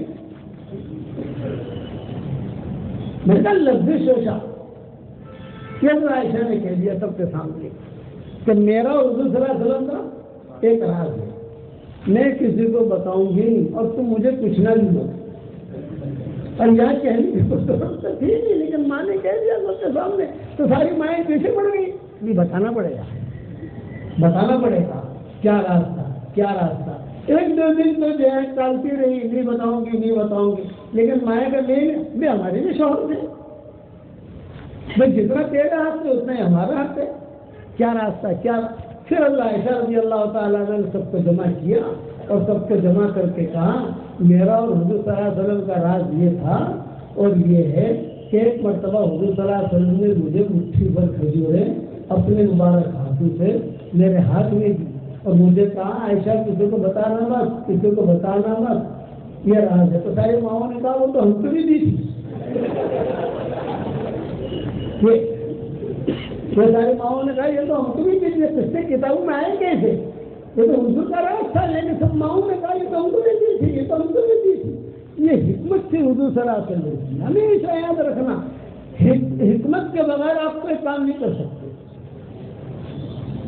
بیوی کو بھی حکمت کے بغیر نہیں چلا سکتے، بچوں کو نہیں چلا سکتے، سب کو عزت دینا سیکھو، بیوی کو عزت دینا سیکھو، بچوں کو عزت دینا سیکھو، خاموش رہنا سیکھو، اور پھر جو کام کیا ہے گزشتہ عورتوں نے، یہ مت سمجھو گے عورتوں کا کوئی مقام نہیں ہے، کئی کام عورتوں سے اللہ نے ایسے لیے ہیں جو مردوں سے نہیں لیے۔ حالانکہ کتنے بڑے بڑے مرد تھے حضور کے انتقال کے بعد، آپ زندہ تھے تب تک تو چلو وحی نازل ہوتی تھی، لیکن آپ کے انتقال کے بعد تو نہیں کا دروازہ بند ہو گیا۔ اچھا آپ کی حیاتی میں بھی کئی کام ایسے ہوئے حضور صلی اللہ علیہ وسلم کے زمانے میں بھی کہ جو مردوں سے نہیں ہوئے، عورتوں سے ہوئے۔ پورے سورہ نساء اللہ نے نازل کی، سورہ رجال ہے قرآن کے اندر، بھائی مردوں کی صورت ہے، ارے بتاؤ تو صحیح، مردوں کی صورت نہیں ملے گی آپ کو، عورتوں کی صورت ملے گی۔ عورتوں کے اللہ نے سفارش کی، مردوں کی سفارش قرآن میں نہیں ملے گی۔ عورتوں کے بارے میں تو باقاعدہ قرآن کی آیت نازل ہوئی، عاشروہن بالمعروف، ان کے ساتھ اچھا سلوک کرو، کہ ان کے ساتھ اچھا سلوک کرو۔ مردوں کے بارے میں قرآن کی کوئی آیت نہیں ملے گی کہ مردوں کے ساتھ اچھا سلوک کرو۔ یہ رمضان کا جو عمرہ ہے، عمرہ یہ عورتوں کی برکت سے ملا ہے، تو حضور کے زمانے میں رمضان مبارک کہاں تھا؟ صدیق اکبر کا رمضان مبارک کہاں کیا؟ اور وہ تو عمر کا رمضان مبارک اگر کیا بھی ہوگا، صدیق اکبر کا تو بس تو مطلق رہا. تو رمضان مبارک اتنی ساری بھیڑ ہوتی ہے حرم شریف میں، جو حرم شریف جاتے ہیں وہ دیکھتے ہیں رمضان کے مہینے میں کتنا رش ہوتا ہے. اب تو جو ہے ہمارے گھر والے وہاں مدینہ سے کہہ رہے ہیں ہم کو کہ حضرت جی اب تو اتنا رش ہے کہ جیسے رمضان کا مہینہ ہے. ابھی اس دور کے اندر کہ رمضان کا مہینہ آ گیا، اتنا رش ہے حرم شریف میں. رمضان کو عمرہ آیا کہاں سے؟ حضور صلی اللہ علیہ وسلم کی عورتوں کی برکت ہے. حضور صلی اللہ علیہ وسلم حج کے لیے گئے، آپ نے اعلان کیا بھائی میرا یہ حج بدائی حج ہے جسے ہمارے ساتھ حج کرنا ہے، چلو چلو چلو چلو چلو چلو. سب باتیں ہوئی تو کئی عورتیں حضور کے ساتھ چلی گئی، کئی عورتیں جا نہیں سکی. اب جو عورتیں جا نہیں سکی، جب حضور صلی اللہ علیہ وسلم حج کر کے واپس آئے تو روایتوں میں آتا ہے کہ جو عورتیں گئی تھی انہوں نے ان عورتوں کے سامنے جو نہیں گئی تھی کارگزاری بیان کی. عورتوں کو تو کارگزاری بیان کرنا بہت اچھا آتا ہے. ہمارے والد صاحب رحمۃ اللہ علیہ فرماتے تھے عورتوں میں اگر تم چلا لگا کے جاؤ تو تمہاری بیوی کو ایک دن کی ایک کارگزاری سنا دو. سارے چلنے کی کارگزاری میں سنا دے، سارے چلنے کی کارگزاری سنائے گی تو بہت بڑا مسئلہ بڑا ہو جائے گا. ایک دن کی ایک کارگزاری، دوسرے دن کی دوسری کارگزاری، تو 3 دن کے بعد وہ چلا بھول گئی. یہ ہمارے ابا کہتے تھے نظام الدین مستورات کی جماعت کے اندر.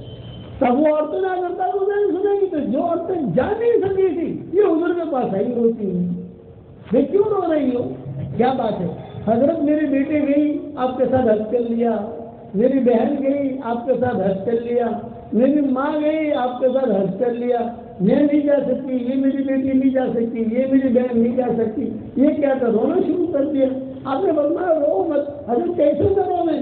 ہم کو تو آپ کے ساتھ حج کرنے کا ثواب ملے گا ہی نہیں. اس پر حضور نے فرمایا میرے دنیا سے جانے کے بعد رمضان میں عمرہ کر لینا، میرے ساتھ حج کرنے کے برابر اللہ تمہیں ثواب دے گا.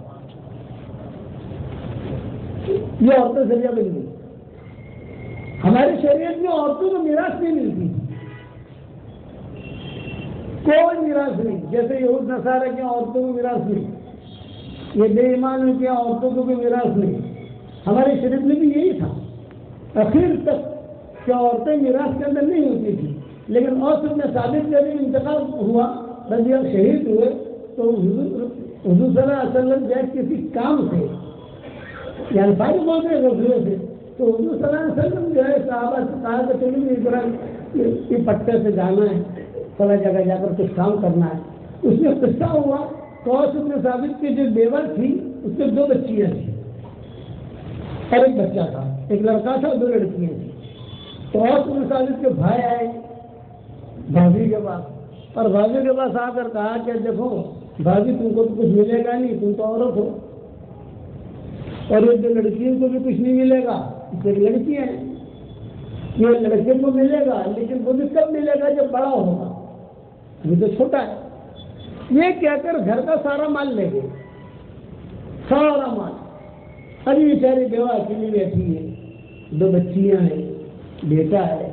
اتنے میں حضور صلی اللہ علیہ وسلم کا گزر ان کے گھر کے قریب سے ہوا، کس اپنے کام سے. تو مدینہ والوں کی یہ عادت تھی کہ مدینہ والے جب بھی حضور صلی اللہ علیہ وسلم کسی گلی سے گزرتے تو بچیاں جو ہوتی تھی جا رسول اللہ جا رسول اللہ جا رسول اللہ جا رسول اللہ، اللہ کے رسول آگے، اللہ کے رسول آگے، ایک نغمہ گاتی تھی اللہ کے رسول آگے. تو سدن کی بیوہ نے سنا ارے حضور ہمارے گلی میں سے گزر رہے. یہ فوراً جو اپنے بچے کو تھوڑا کپڑے وپڑے ٹھیک ٹھاک کرا کر باہر بٹھا دیا اور وہ بھی دروازے کے پیچھے پردے کے پیچھے بیٹھ گئی. حضور صلی اللہ علیہ وسلم کا جب وہاں سے گزر ہوا تو زور سے اس نے کہا السلام علیکم یا رسول اللہ. حضور کھڑے گئے، حضرت عمر صاحب تھے یا وہ صحابہ صاحب تھے. تو آپ نے فرمایا عمر یہ کون ہے؟ میرے بچے کس کے ہیں؟ اور انہوں نے کہا یہ فلاں غزوے میں جو اور شہید ہوئے یہ ان کے یتیم بچے ہیں. اگر سلام کس نے کیا مجھے؟ انہوں ان کی بیوہ نے کیا. اچھا. اب حضور وہاں کھڑے رہے اور وہاں کھڑے رہ کر حضور صلی اللہ علیہ وسلم نے پوچھا حل عندک حاجہ، حل عندک حاجہ، کوئی حاجت ہے تمہاری، تم کچھ کہنا چاہتی ہو؟ تو بیوہ نے کہا کہ مجھے کوئی حاجت نہیں حضرت، اور اس کے بھائی آئے تھے ہمارے گھر سے سارا سامان لے گئے، میرے بارے میں تو یہ کہا کہ بھی تم عورت ہو تمہیں ملے گا نہیں، اور بچیوں کے بارے میں کہا کہ تو لڑکیاں ہیں تو لڑکیوں کو کچھ ملے گا نہیں، لڑکے کو ملے گا، لڑکا جب بڑا ہوگا بالغ ہوگا سب ملے گا، یہ کہتا ہے گھر کا سارا سامان لے گئے، میری صرف ایک درخواست ہے، تو بیوہ کہہ رہی ہے ایک درخواست ہے، وہ درخواست یہ ہے تو اس کے بھائیوں کو آپ بلائیے اور بلا کر یہ کہیں کہ جب سب کچھ وہ لے گئے ہیں ایک دو بچیاں بھی لے جائیں، ان کو پالے پوسے بڑا کریں اور بڑا کر کے ان کا نکاح وغیرہ کرائیں، اب میں رہوں گی میرا ایک بیٹا رہے گا، ہم ہماری زندگی گزاریں گے۔ اس پر حضور ہچکیاں مارتے نہیں کھڑے تھے، ارے میری امت کی عورتوں کا یہ حال، میری امت کی عورتیں، آپ نے صحابہ سے کہا واپس چلو، جانا تھا کسی جگہ شام میں، واپس ابھی مسجد نبوی میں داخل میں نہیں ہوئے تھے کہ میراث کی آیتیں نازل ہوئی، یہ ایک عورت ذریعہ بن گئی قیامت تک کے آنے والی عورتوں کے لیے کہ ان کا حصہ میراث میں داخل کروا دیا۔ حضور نے بھی اس کو بلا کر کہا کہ دیکھو تمہارے ایک فکر کی وجہ سے تمہارے آنسو آسمان سے ٹکرا گئے، میرے کے آنسو آسمانوں سے ٹکرا گئے، اور یہ قرآن کی آیتیں نازل ہو گئی۔ پورا رکوع اللہ نے حساب کر کے بھیجا، معاف کرنا برا مت ماننا، آج ہمارے مسلمانوں نے میراث کو تو کچھ سمجھتے ہی نہیں، عربوں کی ہم دیکھتے ہیں کہ مدینہ منورہ میں ہمارا قیام رہتا ہے، وہاں ہمارے عرب ساتھی ہوتے ہیں، بڑے بڑے تاجر ہوتے ہیں، بڑے بڑے، وہ تو بکری میں جنازہ آتا ہے اس سے پہلے ساری فائلیں لے کر بکری میں آ جاتی ہے، قاضی بھی آ جاتا ہے، شرطی بھی آ جاتے ہیں، پولیس والے بھی آ جاتے ہیں، سب آتے ہیں اور سب کے سامنے آ کر کہا کہ یہ مرحوم اس کا انتقال ہوا ہے، اس کی اتنی بیویاں ہیں، اتنی بچیاں ہیں، اتنا یہ ہے، یہ اس کا یہ حق ہے، اس کا یہ حق ہے، یہ حق ہے، پوری فائل بنا کے لائے قاضی صاحب اور آپ دستخط کر دیجیے، سب کو سب سے ساری فیکٹریاں بند کر دیتے ہیں، اور ان کا بعد میں انسان حساب کتاب کر کے رہیں گے۔ ہم تو گجرات کے ہیں نا بھائی، ہمارے یہاں یہی حال ہے، ہندوستان، پاکستان، بنگلہ دیش، برما، یہاں پر میراث کے مسئلے میں بہت کوتاہی ہے۔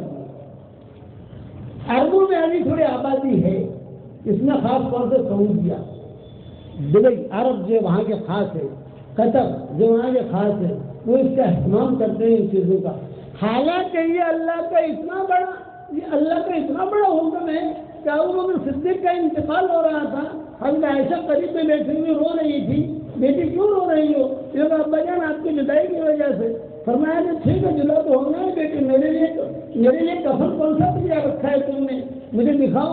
سنا کہ عائشہ یمنی ایک کپڑا تھا اچھا خوبصورت، وہ لے کر آئی کہ یہ آپ کے کفن کے لیے میں نے تیار کر رکھا ہے۔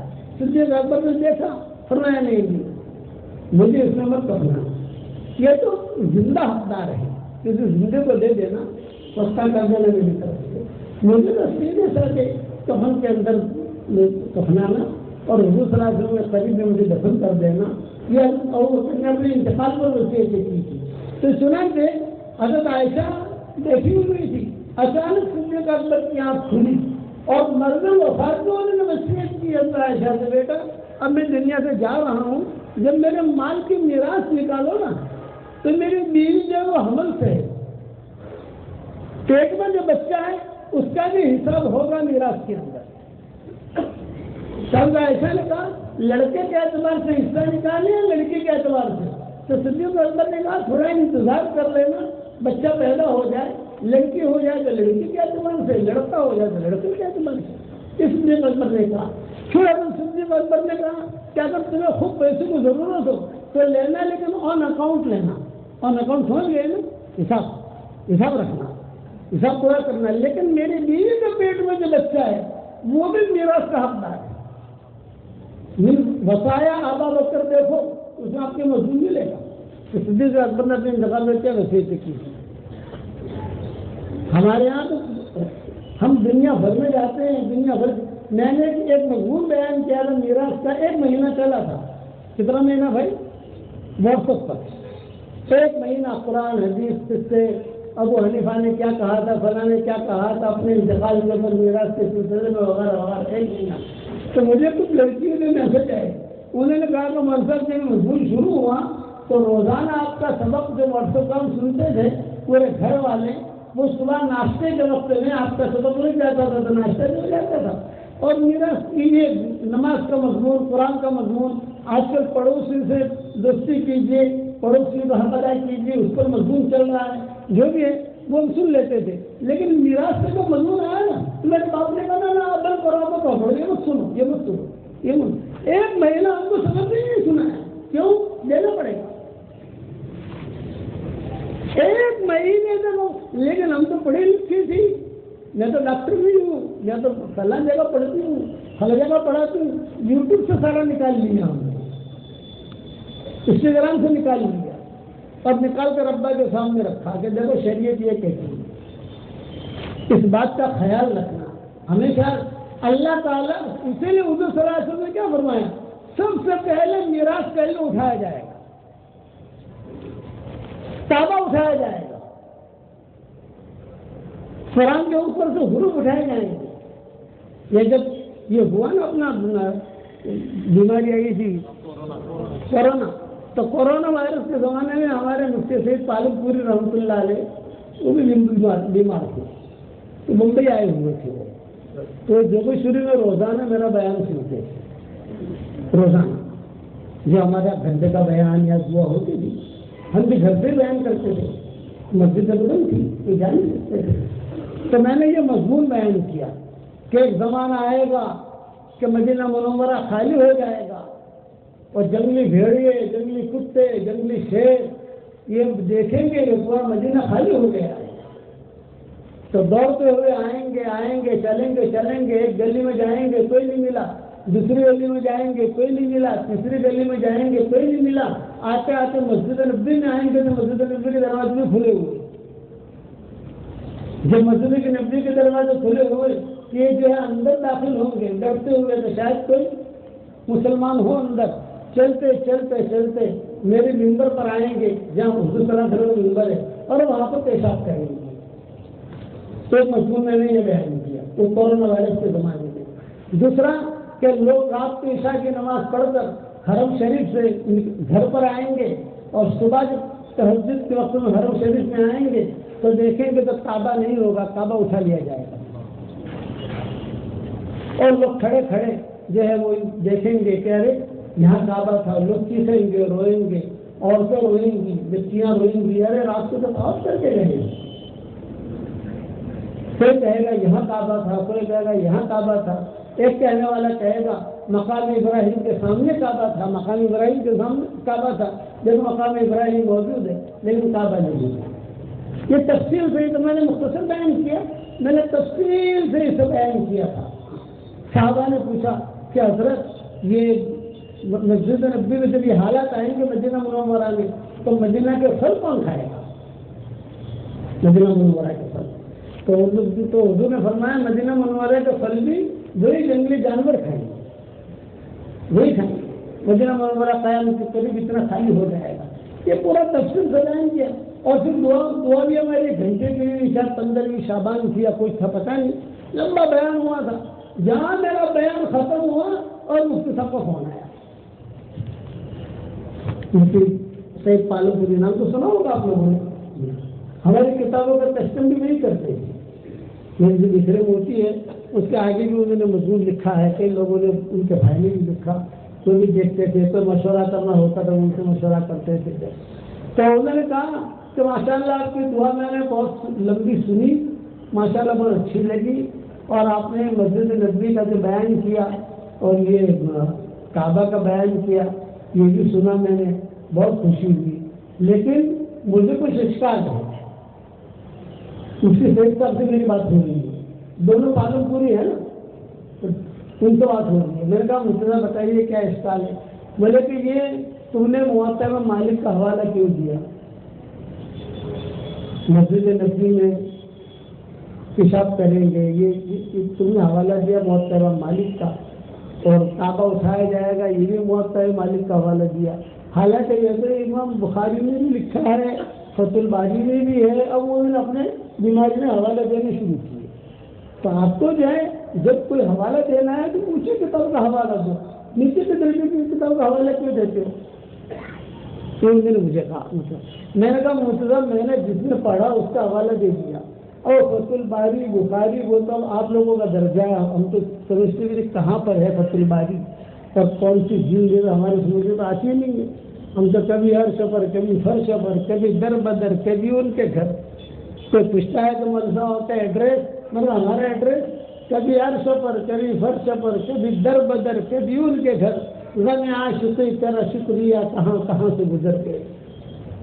مجھے تو پتہ نہیں ہے فتح باری میں ہے کہ نہیں، میں نے پڑھایا ہے، مفتی صاحب تو خود بخاری سے بھی پڑھاتے تھے نا دیوبند میں نے پڑھایا ہے، میں نے کہا پھر آپ نے کہا لیکن میرے پاس فتح باری ہے نہیں، اور بخاری شریف ہوگی لیکن بخاری شریف کو کوئی شرح میرے پاس نہیں ہے، میرے پاس ہے تو صحابہ رکھی ہوئی ہے بھائی، اور جو میں نہیں اس سے اپنا ایک دن لمبی جگہ کتابیں سفر میں کہاں تھا لے کر ہم نہیں گھوم سکتے، یہ تو آپس میں روتے رہی، لیکن دعا میں دو باتیں آپ بھول گئے، مجھے کہہ رہے میں نے کہا کون سی؟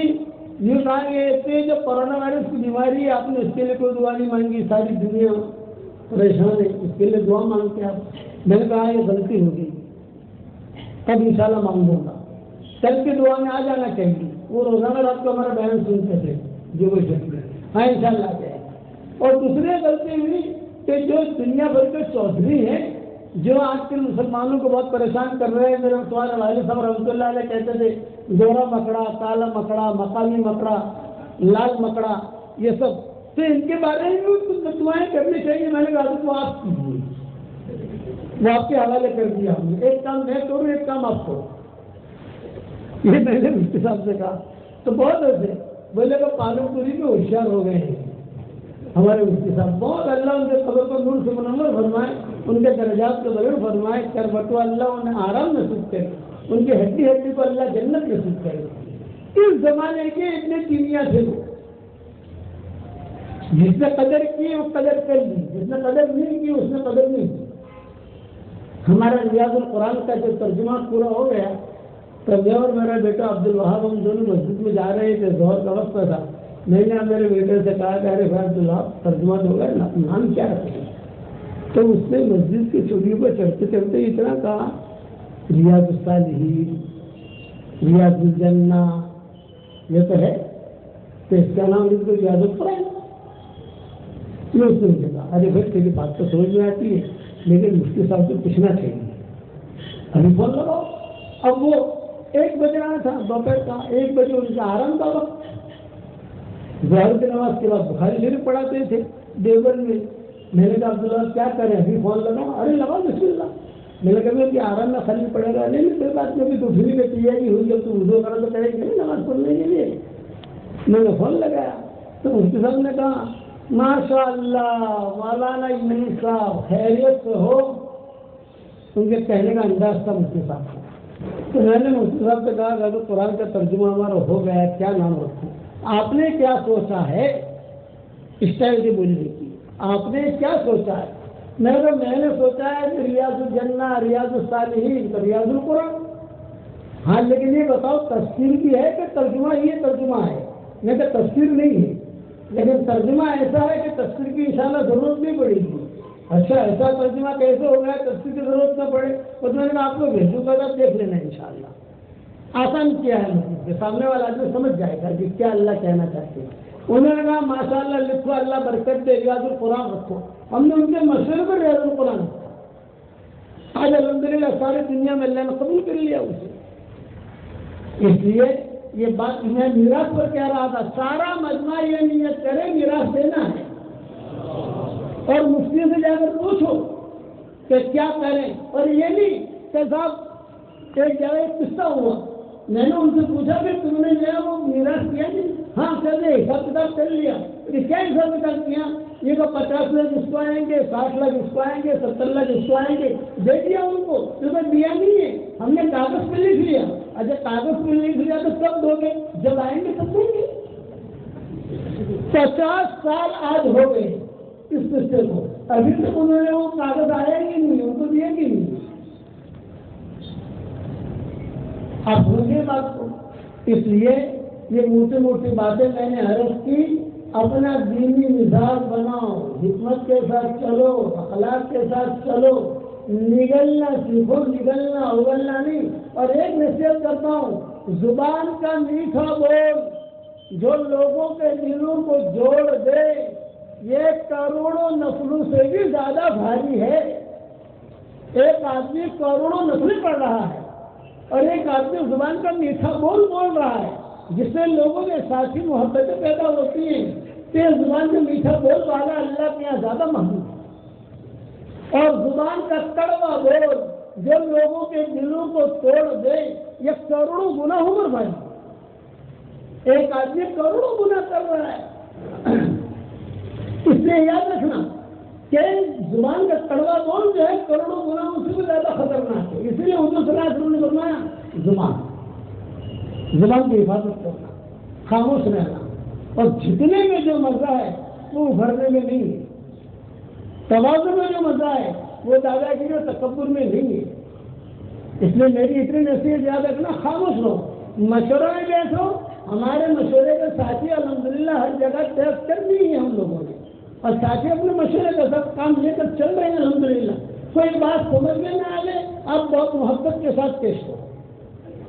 بات میں جو طے ہو جائے اس پر آپ نے لبیک کریے, آگے بڑھے. بعض مرتبہ ایسی چیزیں ہوتی ہیں جو سمجھ میں نہیں آتی. حضرت اسامہ امیر بنایا حضور صلی اللہ علیہ وسلم نے, چھوٹی عمر کے تھے اور ان کے مامور نے کس کو رکھا؟ ابو بکر کو رکھا, ابو عمر کو رکھا. حالانکہ کہاں ابو بکر کہاں عمر, اور یہ چھوٹے سے حضرت اسامہ, لیکن منظور کر دیا.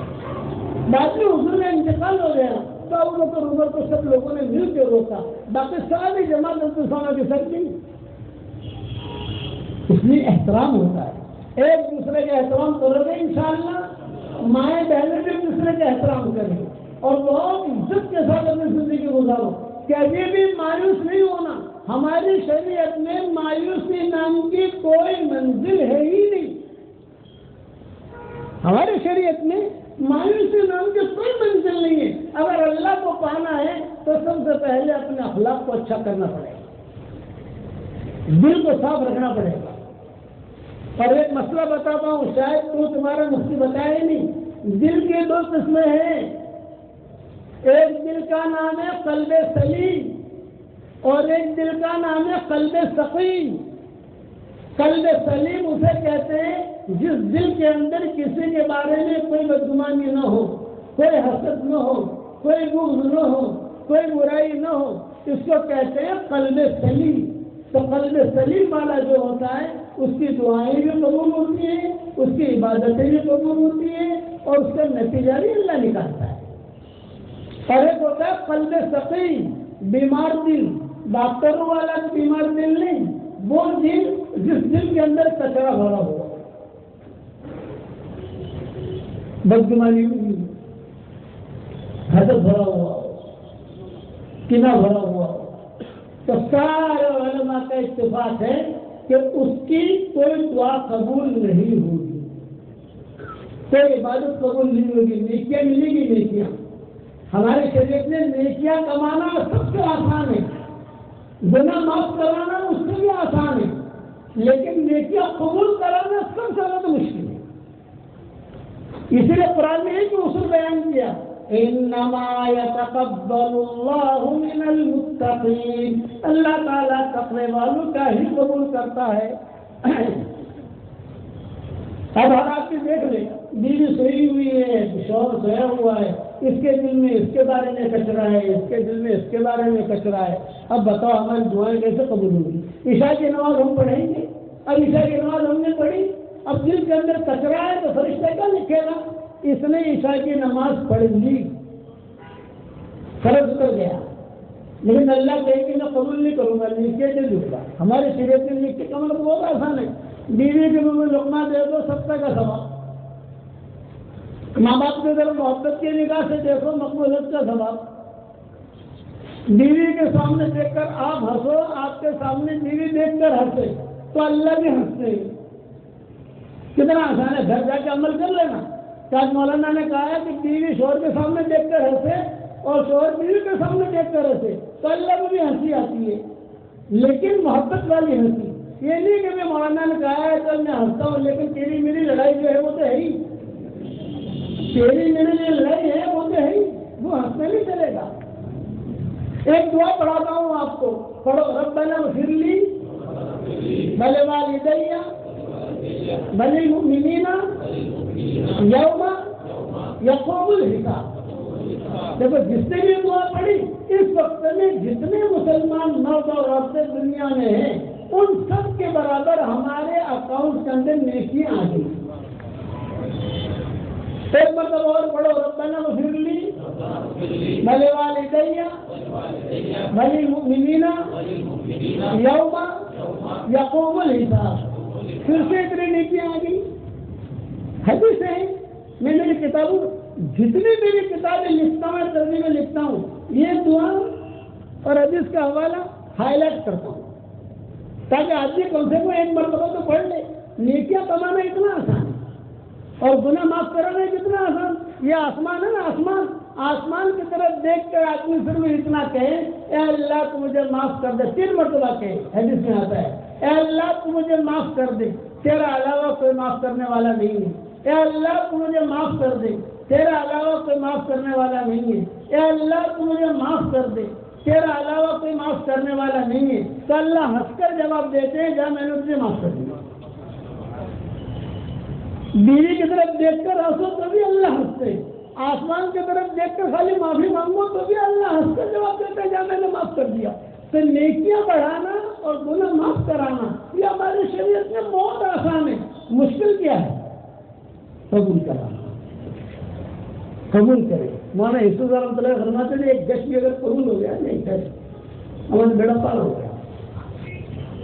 قبول کرانے کی فکر کرو. ابھی جنات کا قصہ سنانا تھا لیکن اب کتنے بجے شروع کیا تھا؟ ہاں آپ کو گھنٹے سے اوپر ہو گیا. آج مجھے جنت کا قصہ سنانا تھا لیکن اب میں بھی تھکا ہوا ہے. تو آج مفتی اشفاق نے ہمیں جنگل میں لے گئے، وہاں جا کر بیان کرایا. ماشاء اللہ. خیر اللہ تعالیٰ قبول فرمائے. اللہ دوسری مرتبہ لائیں گے تو کریں گے انشاءاللہ. لیکن یہ بتاؤ سب تیار ہو انشاءاللہ؟ کتنا بتاؤ مجھے؟ سب تیار ہو؟ سب سے پہلے تو میں یہ نیت کروانا چاہتا ہوں آپ سے کہ یہ مجمع یہ نیت کرے کہ انشاءاللہ مرتے دم تک دعوت کے کام کو ہم اپنا کام بنائیں گے تو انشاءاللہ. ہیرا پھیری والا دعوت کا کام نہیں، چالاکیوں والا نہیں، حسن سے دعوت کا کام. فکر مائیں بہنیں روزانہ کھانا پکائیں، مہمان کے نیت سے بتائیں. مہمان آئے گا تو مہمان کھا لے گا، مہمان نہیں آئے گا تو ہم کھا لیں گے. جو کھانا مہمان کے نیت سے پکایا جاتا ہے اس کھانے کا حساب کتاب نہیں ہوتا. کتنا آسان ہے. ہم لوگ بھی روزانہ اپنے گھر سے نکلیں تو دعوت کے نیت سے، دل کے نیت سے نکلیں. جب تک ہم گھر کے باہر رہیں گے، اللہ کے راستے میں شمار رہیں گے تو کتنا آسان ہے. کوئی ملے گا دعوت دیں گے، کوئی نہیں ملے گا تو دعوت نہیں دیں گے. سب تیار ہو انشاءاللہ؟ اب بتاؤ اللہ کے راستے میں جانے کے لیے کون کون تیار ہے؟ تھوڑا پانی دے دو منا جلدی. کون کون تیار ہے جلدی بتاؤ بھائی، کھڑے بتاؤ. عبد القدوس 3 چلا اجازت تو کرو یار. اور بتائیں کیا نام بنانا تھا؟ محمد عمران لکھو. گھر کے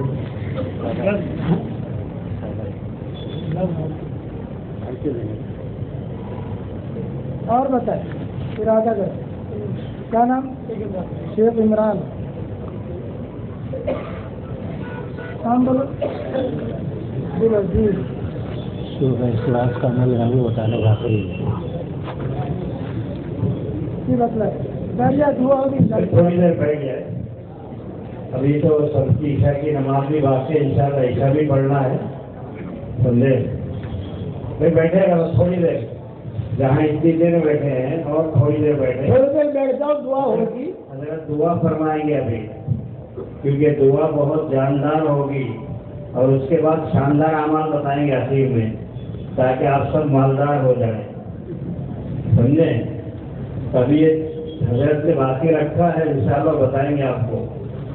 اس میں تھوڑی دیر بیٹھے، زبردستی کسی پر نہیں ہے. آپ کا دل چاہے تو نام لکھا لے، لیکن نیت سب کریں، انشاءاللہ موت تک دعوت کا کام کریں گے. سب کرو گے انشاءاللہ. ماشاءاللہ اچھے لوگ ہیں.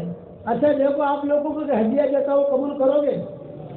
ارے بتاؤ تو صحیح. اور آپ لوگوں سے مجھے ایک ہدیہ چاہیے، مجھے دو گے بھائی؟ آواز ڈھیلی پڑ گئی.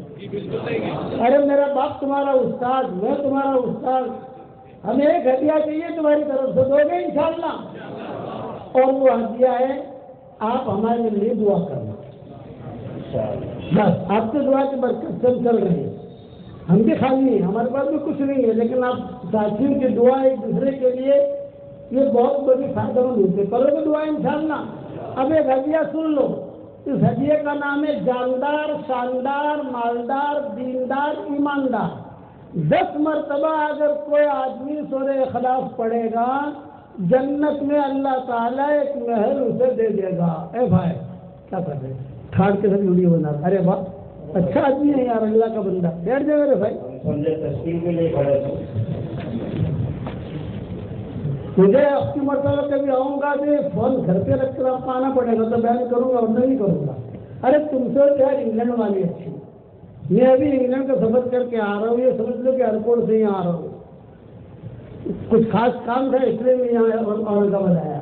ہمارے بہت قریب ساتھی ہے، ان کی بچی کا نہیں پہنچا تھا. ہم نے کہا ابھی وہ کہہ رہے تھے کہ آپ سیدھے وہاں سے یہاں آ جاؤ، لندن سے وہاں اتر جاؤ. میں نے کہا اتنا لمبا سفر میں نہیں کر سکتا، بمبئی اتروں گا 1-2 دن آرام کر کے پھر آؤں گا اورنگ آباد.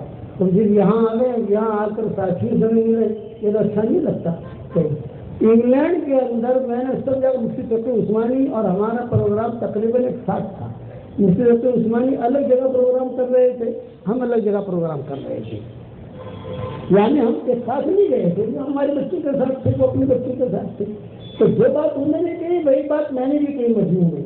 انگلینڈ کے اندر ہندوستان، پاکستان، بنگلہ دیش، برما سے زیادہ دینداری اس وقت میں ہے. کتنا آگے بڑھ گئے. الگ نئے پیدا ہوئے، آپ لوگ تو بہت پرانے پیدا ہوئے، یہاں تو پرانا کام ہے ہمارا. اور وہاں اتنی پابندی کے ساتھ ماشاءاللہ کرتے. ہم بیٹھتے تھے وہاں، کوئی ہمارا فوٹو نہیں کھینچتا تھا. سب پورا مجموعہ ایران کے ساتھ. اور ہم نے وہاں ایک شرط لگائی تھی، انگلینڈ ہم آئیں گے ایک شرط، کسی کے یہاں کھانا نہیں کھائیں گے. ایک شرط. دوسری شرط، دن میں صرف ایک بیان کریں گے، 2 بیان نہیں. کہ تمہارا اورنگ آباد کی طرح 3 بیان 4 بیان یہ نہیں. شرط لگائی تھی. تو انہوں نے جو ہے وہ شرط نبھائی باقاعدہ. آدھے انگلینڈ کا دورہ کرایا، آدھا انگلینڈ باقی رہ گیا. کلاس جو ہے اسکاٹ لینڈ ہے، یہ اوپر کے جو علاقے ہیں باقی رہ گیا. تو وعدہ کر کے انہوں نے بھیجا کہ آپ 1 مہینے کے لیے پھر سے 2026 میں آ جانا ہے انشاءاللہ. ہم نے کہا ٹھیک ہے چلو وعدہ ہے، ہم آئیں گے انشاءاللہ. لیکن ترکی اور شام کے سفر کے بعد، اب ترکی اور شام کا ہمارا تقاضا، وہاں جا رہے ہیں انشاءاللہ رمضان کے بعد. ابھی تو مدینہ جا رہے ہیں انشاءاللہ، لیکن ایک رمضان کے بعد جو ترکی اور شام کا ملتا تھا پھر وہاں. لیکن ایک آدمی نے بھی ہمارا فوٹو نہیں کھینچایا اور جو بتایا اس پر عمل کیا. تشکیل خوب ہوئی ماشاءاللہ. تو آپ کو ہدیہ دے سکتا ہوں بھائی. 10 مرتبہ سورہ اخلاص پڑھو تو جنت کے اندر ایک محل فوراً تیار ہو جاتا ہے. 20 مرتبہ پڑھو 2 محل تیار ہو جاتے ہیں. 30 مرتبہ پڑھو 3 محل تیار ہو جاتے ہیں. تو میں میرے ساتھیوں کو اور شاگردوں کو میں یہ کہتا ہوں 313 مرتبہ سورہ اخلاص پڑھنے کی عادت ڈالو تو جنت میں انشاءاللہ روزانہ 31 محل تیار ہو جائیں گے. اور 104 مرتبہ قرآن شریف پڑھنے کے برابر اللہ ثواب دے گا. 104 مرتبہ قرآن شریف پڑھنے کے برابر اللہ ثواب دے گا. اور انشاءاللہ کوئی انکم ٹیکس والا آپ کو پریشان نہیں کرے گا. دنیا میں 2 بنگلے آپ بنا لو تو انکم ٹیکس والے آتے نہیں آتے. 2 پلاٹ لے لو تو انکم ٹیکس والے آتے نہیں آتے. ہمارا اللہ نے کتنا آسان کیا ہے. یہ میرا وظیفہ ہے، جاندار، شاندار، مالدار، دیندار، ایماندار. تو ساتھی کو میں نے وہاں پر یہ کہا سب نے الحمدللہ. میں نے کہا 313 مرتبہ سورہ اخلاص، 313 مرتبہ درود شریف، 313 مرتبہ استغفار. یہ اگر کوئی پڑھنے کی عادت ڈال دے، درود شریف مختصر والا پڑھ لو صلی اللہ علیہ وسلم صلی اللہ علیہ وسلم، اور استغفار جو ہے یہ بھی مختصر والا پڑھ لو، اللہم اغفر لی اللہم اغفر لی، اور سورہ اخلاص کو تو شارٹ نہیں کر سکتے، وہ تو پوری پڑھنی پڑے گی آپ کو، یہ پڑھ۔ اس کے بعد اللہ تعالیٰ سے جو دعا مانگو گے اللہ آپ کی دعا قبول کرے، بڑا مجرب عمل ہے یہ۔ تو میری یہ تصویر جو ہے یہ بھی جاندار، شاندار، مالدار، دیندار، ایماندار ہے۔ اب پورے اورنگ آباد والوں کو تو میری تصویر دے نہیں سکتا، ہمارے محترم کو دے دیتا ہوں لوگ، ہمارے مولانا بھی ہمارے علماء کے یہاں کے ذمہ دار بھی ہیں، اور علماء کو لے کر چلتے ہی میری طرف سے ہدیہ یہ وہاں انگلینڈ میں تمہیں اس کو دیتا تھا جس کے پیچھے عشاء کی نماز پڑھتا ہے، مغرب کی نماز نہیں پڑھائے گا وہ نہیں، عشاء کی نماز جس کے پیچھے پڑھتا تھا تو مولوی لوگ آپس میں لڑتے تھے، آج میں پڑھاؤں گا، آج میں پڑھاؤں گا، مولانا آ رہے آج میں پڑھاؤں گا، آج میں پڑھاؤں گا۔ عشاء کی نماز جس کے پیچھے پڑھتا تھا عشاء کے بعد پروگرام ہوتے تھے، ایک مغرب دن چھوٹے ہو گئے تھے وہاں بہت، تو عشاء کے بعد بیان ہوتے تھے ہمارے، اس میں مرد بھی آ جاتے تھے، عورتیں بھی آ جاتی تھی، ہال کے اندر سب جگہ، تو ان کو دے دیتا تھا، تو مولوی لوگ آپس میں امام لوگ، تو میں کہتا تھا لڑو گے، ایک تصویر ہے نا آدھی آدھی کر لینا تم دونوں، تو آدھی آدھی کر لیتے آپ سمجھا، لیکن یہ امام صاحب کے مولانا تو ایسی کر کے دیں گے نہیں، یہ تو اپنے پاس سے رکھیں گے، کوئی بات نہیں، تو آپ لوگ عمل کرو گے انشاءاللہ بھائی۔ اب دعا کر دو، اللہم لک الحمد کما انت اہل فصل وسلم علی سیدنا محمد کما انت اہل وفعل بنا ما انت اہل فانک اہل التقوی واہل المغفرہ۔ اے اللہ ہمارے گناہوں کو معاف فرما، ہماری خطاؤں سے درگزر فرما، پورے اورنگ آباد والوں کو قبول فرما، ان کے مردوں کو قبول فرما، ان کی عورتوں کو قبول فرما، ان کے بچے بچیوں کو قبول فرما، ان کے بیٹے بیٹیوں کو قبول فرما، اے اللہ اورنگ آباد کے ذرے ذرے کو قبول فرما، اے اللہ اورنگ آباد کی ایک ایک زمین کو قبول فرما، ایک ایک اینٹ کو قبول فرما، اے اللہ رسول اللہ صلی اللہ علیہ وسلم نے جتنی خیر کلان کی دعائیں مانگی ہیں وہ سارے کے سارے ہم سب کے لیے مقدر فرما، اور جن شرور سے پناہ چاہیے ان شرور سے تو ہماری حفاظت فرما۔ اے اللہ جو بھی 313 مرتبہ سورہ اخلاص پڑھے اور 313 مرتبہ درود شریف پڑھے اور 313 مرتبہ استغفار پڑھے، اے اللہ اس کی ساری دعاؤں کو قبول فرما، اس کی ساری پریشانیوں کو دور فرما۔ اے اللہ جس نے بھی مجھے دعاؤں کے لیے کہا ہو یا دعاؤں کے لیے خطوط میں لکھا ہو یا جن کا ہم پر کسی قسم کا حق اور احسان ہو یا جو مجھے اپنی دعاؤں میں یاد کرتے رہتے ہوں یا مائیں بہنیں بیٹیاں مجھے اپنی دعاؤں میں یاد کرتے رہتی ہوں، میری ساری دعاؤں میں ان کا پورا پورا حصہ نصیب فرما۔ اے اللہ ہمیں مانگنا نہیں آتا مگر تمہیں دینا تو آتا ہے، اپنے کرم سے تو عطا فرما، جس کرم سے آپ نے ہمیں یہاں جمع کیا ہے اے اللہ اسی کرم سے تیرے نبی کے پڑوس میں جنت الفردوس میں تو ہم سب کو جمع فرما دے۔ اے اللہ یہ مجمع امین کہہ رہا ہے کسی کے باپ کا انتقال ہو چکا ہے، کسی کے ماں کا انتقال ہو چکا ہے، کسی کے ماں اور باپ دونوں کا انتقال ہو چکا ہے، وہ قبروں میں انتظار میں ہے کہ کوئی ہمارے لیے بھی دعا کرتا ہے کہ نہیں کرتا۔ اے اللہ ہمارے ماں باپ کی مغفرت فرما، ہمارے ماں باپ کی مغفرت فرما، ہمارے ماں باپ کی مغفرت فرما، ان کی ہڈی ہڈی کو جنت نصیب فرما، ان کی قبر کو روشن فرما۔ اے اللہ جو ماں باپ زندہ ہیں ان کے قدر کرنے کی توفیق عطا فرما۔ اے اللہ ہمیں مانگنا نہیں آتا مگر تجھے دینا آتا ہے، اپنے کرم سے ہماری جھولیوں کو ہدایت سے بھر دے۔ اے اللہ مرنے سے پہلے سچی پکی توبہ کی توفیق عطا فرما۔ ایک دن آئے گا ہم بھی دنیا سے رخصت ہو جائیں گے، آج دوسروں کی موت کی خبریں ہمارے کانوں تک پہنچتی ہیں، ایک دن ہماری موت کی خبر دوسروں کے کانوں تک پہنچے گی۔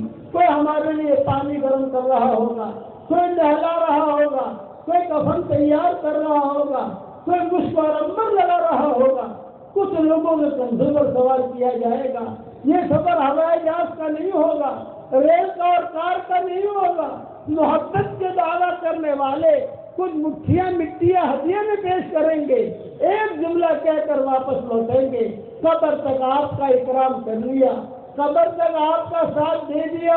اے اللہ اس وقت میں تو ہمارا بن جا اور ہماری بہترین مدد فرما۔ کہنے والے ایک جملہ کہیں گے، قبر تک آپ کا ساتھ دے دیا، آگے آپ کے اعمال جانے، آگے آپ کے اعمال جانے. اے اللہ اچھا عمل لے کر تجھ تک پہنچنے کی تو ہمیں توفیق عطا فرما. اے اللہ انسانوں میں سے جو بیمار ہو ان کو شفا عطا فرما. جناتوں میں سے جو بیمار ہو ان کو شفا عطا فرما. جانوروں میں سے جو بیمار ہو تو ان کو بھی شفا عطا فرما. وہ بھی تیری مخلوق ہے. تیرے نبی نے کہا ہے ساری مخلوق اللہ کا کنبہ ہے. اے اللہ تیرے کنبے میں جو بیمار ہو ان کو شفا دے دے. جس کی جو ضرورت ہو اس کی ضرورت کا تو غیر سے قبول فرما. اے اللہ جس کی جو حاجت ہو اس کے حاجت کو تو پورا فرما. جسے دکان کی ضرورت ہو دکان عطا فرما. جسے مکان کی ضرورت ہو مکان عطا فرما. جسے حلال بستر کی ضرورت ہو حلال بستر عطا فرما. اے اللہ ان کے دلوں میں مائیں بہنیں بیٹیاں بہویں جمع ہوئی ہیں. ان کے دلوں کے اندر بھی جائز مرادیں ہوں. یہ ہمارے بھائیوں کے دلوں میں بھی جائز مرادیں ہوں. یا میری اس دعا پر دنیا بھر میں جہاں کہیں آمین کہی جائے ان کے دلوں میں بھی جائز مرادیں ہوں. عافیت کے ساتھ ان سب کی جائز مرادوں کو پوری فرما کر اس میں خیر کی شکلیں اور صورتیں پیدا فرما. اے اللہ ہواؤں کے ساتھ جو خیریں آتی ہیں وہ خیریں ہم سب کے لیے مقدر فرما. اور ہواؤں کے ساتھ جو برائیاں آتی ہیں ان برائیوں سے تو عافیت سے بچا لے. اے اللہ اس امت کے لیے ہر پل نئی خوشبوئیں مقدر فرما. اس امت کے لیے ہر پل نئی خوشبوئیں مقدر فرما. اس امت کے لیے ہر پل نئی برکتیں مقدر فرما. اس امت کے لیے ہر پل نئی رحمتیں مقدر فرما. اس امت کے لیے ہر پل نئی سعادتیں مقدر فرما. اس امت کے لیے ہر پل نیا تقویٰ مقدر فرما. اے اللہ ہمیں تقوی کا لباس پہنا دے. ہمیں صحت کا لباس پہنا دے. ہمارے دل کی محرابوں میں تیری معرفت کا نور کوٹ کوٹ کے بھر دے. ہماری آنکھوں میں تیری محبت کا سرما لگا دے. ہماری آنکھوں میں تیری محبت کا سرما لگا دے. دعوت کے کام کی حفاظت فرما. کام کرنے والوں کی حفاظت فرما. کام کرنے والیوں کی حفاظت فرما. دینی مدارس کی حفاظت فرما. دینی بھیڑ کی حفاظت فرما. دینی مکاتب کی حفاظت فرما. ہم سب کے قیامت تک کے آنے والی نسلوں کو تو قبول فرما دے. اے اللہ ہم سب کے قیامت تک کے آنے والی نسلوں کو تو قبول فرما دے. اے اللہ اورنگزیب رحمۃ اللہ علیہ کی قبر کو تو نور سے منور فرما. ان کے درجات کو بلند فرما. ان کے شیخ کے قبر کو بھی تو نور سے منور فرما. اے اللہ ہمارے ماں باپ کی مغفرت فرما. ہمارے والد صاحب کی قبر کو تو نور سے منور فرما. ہمارے اکابرین کے قبروں کو نور سے منور فرما. اے اللہ جو مانگا وہ عطا فرما. مانگنے سے رہ گیا وہ عطا فرما. اور ہمارے سفر کو جو بے انتہا قبول فرما. اور میری تشکیل پر جو 313 سورہ اخلاص اور استغفار اور درود شریف پڑھے اس کی ساری دعاؤں کو قبول فرما. اس کی ساری پریشانیاں دور فرما. اور اپنے فضل و کرم سے ہماری دعاؤں کو قبول فرما. سبحان ربنا رب العزت عما یصفون وسلام علی المرسلین والحمد للہ رب العالمین. بیٹھ کا لفظ سنو. میں مسافر نہیں کروں گا کیونکہ مجھے جانا ہے مجھے میں دیر ہو گئی ہے جس کی وجہ سے آیا ہوں. فون بھائی جڑا کر رہے ہیں. اب مجھے جگہ دے دیجیے.